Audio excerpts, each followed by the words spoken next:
Hey everyone, welcome back. I am once again here today with my friend Eve, who is going to help me demonstrate some of the common mistakes that I see on the dance floor when it comes to the embrace. And there's a lot of questions that I've been getting about the differences between follower embrace versus leader embrace technique and how they differ. And I know a lot of you dance both roles, so I wanted to give you a quick overview of the different things that you want to watch out for when you're switching roles and kind of being mindful of what your objective is in each role, because that's going to inform what your embrace is going to do. So when we're talking about dancing in open embrace, which is sort of the way we all start dancing, the way that Eve is going to move around me a lot of times is going to require for her to spiral and dissociate in her spine. So if you see what she's doing when she's walking around me versus what I'm doing, the difference here is that her movement is a lot more articulated in the up top, in the top portion of her body. So if you notice that her hips are facing forward and her chest is spiraling towards me, so there's a lot of articulation up top. Whereas for me, I'm doing something opposite of that. I'm keeping my chest very still. So if I separate myself, and if you look at what I'm doing, I'm basically kind of going like this. And that to me sort of in a simple way demonstrates the contrast of what the embrace is going to do for each role. For Eve, what she needs to do is to be able to adapt to the embrace that I'm giving her. So she's going to show a lot of mobility in her shoulders, around her neck, and that's kind of what we like to see as this sort of organic movement mechanic from the follower role. But as a leader, I have to make my embrace very still and very grounded. So we want to see that difference.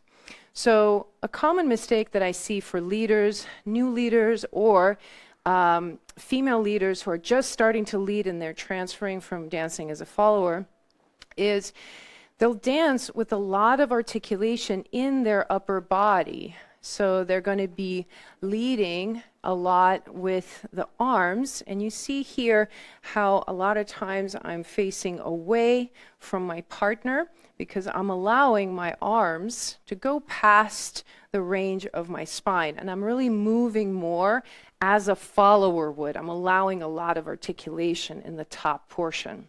That's a common mistake for new leaders, is to think that the movement of the follower is really depending on the movement of the arms. And it's kind of like this idea that I'm moving something with my arms out there in space. Okay? Now, when we're talking about how to correct this in yourself, I often suggest that you start keeping track of where exactly your follower is in relation to you. So I always want my follower to end up facing me. So it's like my sternum to her sternum. We're facing each other, and we're trying to keep that relationship at all times as we're dancing. So I'm allowing my spine to articulate as much as I need to continuously end up in front of her, and she's doing the same thing. The other thing to watch is where these elbows are in relation to each other. And if you find that there's a lot of this kind of extending and bending of the elbows, that's a sign that your embrace is being too fluid, it's too organic, and it needs to come in. Okay?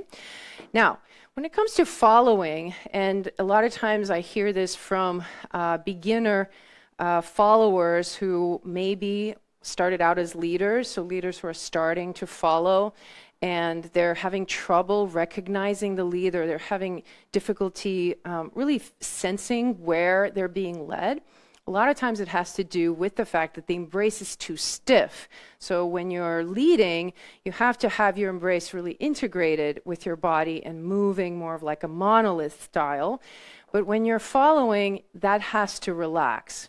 So here, if I'll ask Eve here to lead me in a molinete. So if you just start turning around yourself, and if I move myself as a block here, I'm going to get really heavy for my follower, and it's going to be very difficult for her to control my movement. And you see how it's very much of like I'm moving my body all at once. So I suggest kind of focusing on the upper body, softening and having more of that articulation.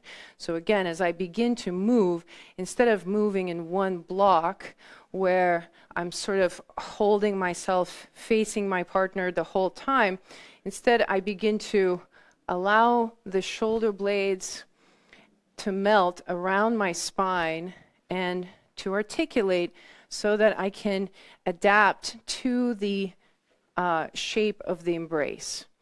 So sometimes I use the image that the leader embrace is sort of the container, a bowl of sorts, and the follower energy is like the fluid inside the bowl. So these two kind of mistakes coming from the leader and the follower side typically are the things that are causing most of the mistakes. So either the follower is too loose or too stiff. So sometimes there can be a little bit too much mobility, like where it's too disconnected. And the leader can have that same parallel challenge where within their lead, either they're too loose or too stiff.